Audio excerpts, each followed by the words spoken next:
Hello, and welcome to episode 12 of our monthly Election Connection video series. I'm Scott Jarrett. And I'm Ray Valenzuela. We are your elections directors for Maricopa County.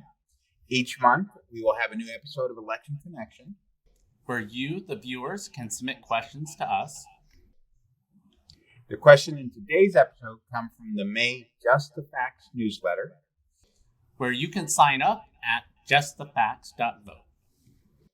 Okay, so I don't know, Scott, can you believe it's episode 12? Well, I can't believe we've done 12 of these already. And we still have more and more questions for our viewers to submit to us. That's great. And we still like each other, sort of. Anyway, so actually the first question is for you, Scott. It is, what is a provisional ballot? It's two-part, and I've heard conflicting information on how they're processed and counted. Is there anything specific a voter must do? Okay, well, a provisional ballot, there is a lot of inaccurate information out there about provisional ballots. And one of the reasons is because a lot of people think that they don't count. And a provisional ballot is actually a safety net. It's to make sure that we're offering the voters a chance to vote a ballot and for us to do additional research to determine if they should count or not. The provisional ballots are a requirement of federal law and state law. At the federal level, it's the Help America Vote Act, and they require that we issue every voter a provisional ballot if for some reason we're seeing that they're not registered to vote, or maybe they're in the wrong voting precinct, or their name doesn't match what our roster is showing. Well, in Maricopa County, we've solved a lot of those issues. One of the most common reasons for a provisional ballot is because they're not in the right precinct, but because we use vote centers, that's no longer an issue in Maricopa County. Also, if a voter showed up and their name didn't match what we had in the roster or their ID, we have a real-time live connection through a secure virtual private network back to the voter registration database on our Sitebook check-in stations that would allow a voter to be able to update their name in real time. So then we could then issue them their actual real ballot and not have to be a provisional ballot. But if there were a situation where a voter was required to issue a provisional, say they're not registered or they registered after the voter registration deadline, which in Arizona is 29 days before election day, then they would be issued that provisional ballot. But then that would have to come back to the recorder's office, and they do research to determine, well, let's go back and look at the actual form that the voter submitted and determine, did they submit it on time? Was it maybe a data entry error that caused them not to be registered by that date? Or was it truly submitted after the registration date? And once they do that research, they'll send that information to the elections department, and then we can determine whether we should count that ballot or not. So that's a high-level overview of the provisional process. And Scott, I love that you called it like a safeguard or safety net. And if we can get the public out there to realize that this is not a bad thing, it's a good thing. Meaning exactly that. If one of the ones from the early voting perspective is it used to be many moons ago, before we had a real-time connection, we had upwards of 120,000 plus provisions.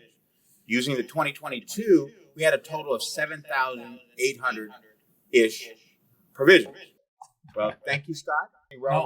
Don't try to sign off before I ask the questions. You're trying to get out of me asking. Here we go.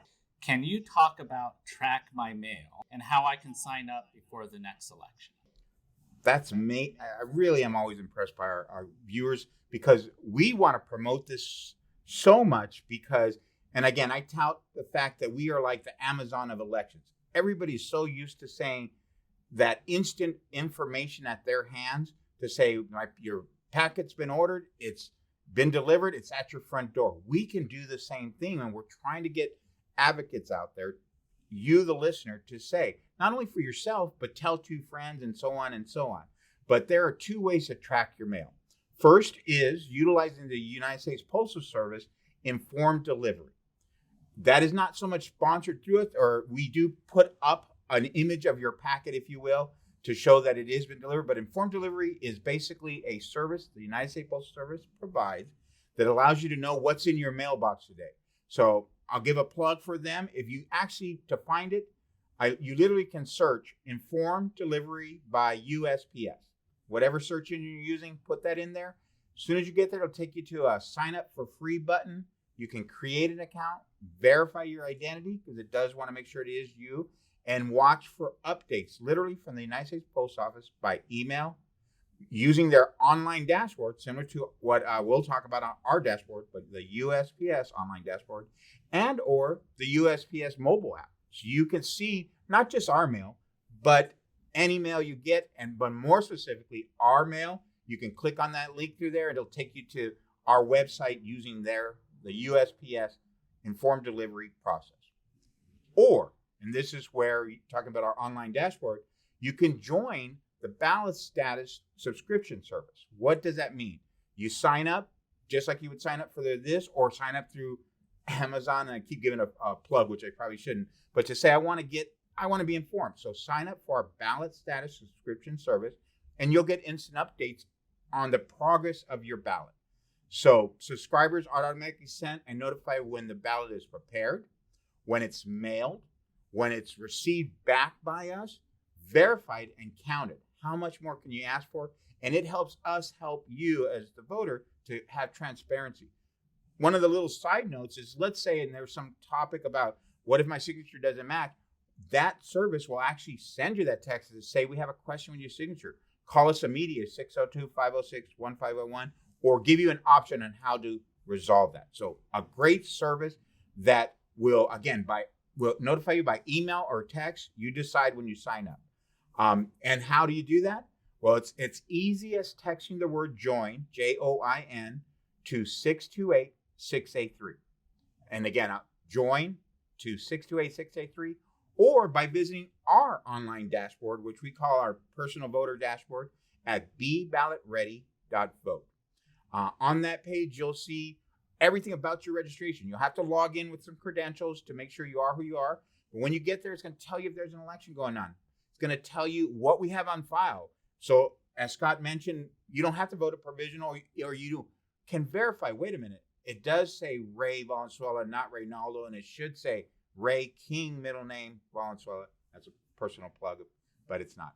But again, check Be Ballot Ready. But on that sidebar, there's also a link to your active early voting list and an indicator link that says sign up for ballot updates.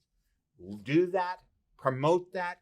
And one of the really great things, which is a change in our process, and I'll actually give kudos to Scott for this, that not only can you get early ballot updates, you can get election day updates. So it will actually tell you that if you voted in person, even though you may know, but it'll still give you that information for that affirmation, peace of mind, if you will. So to get that link sent to you, again, you can text the word join to 628-683 or visit us at beballotready.vote. Well, Ray, again, great information. I'll take that little bit of credit that you gave me. So, and we want to thank the viewers for tuning in. So thank you very much for watching this 12th episode of Election Connection. And again, don't forget to submit your questions to Just the Facts newsletter next month, where we'll answer your election questions that matter most to you. Thank you. Thank you all.